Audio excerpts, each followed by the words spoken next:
In this video, I show you how to fix search history not showing in Google. For solving this problem, go to Play Store, search for Google app, tap on Google, update Google app to latest version.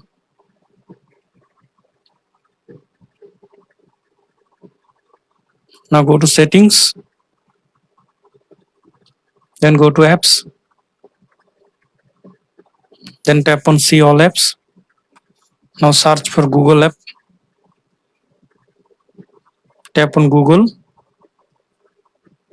tap on force stop, tap on OK, tap on storage and cache, tap on clear storage, tap on delete. Now search for play service, tap on play service, tap on storage and cache, tap on clear cache. Now restart your phone. Restart your phone. Now open Google app. Now you can see your search history. I hope that this method fix search history not showing on Google.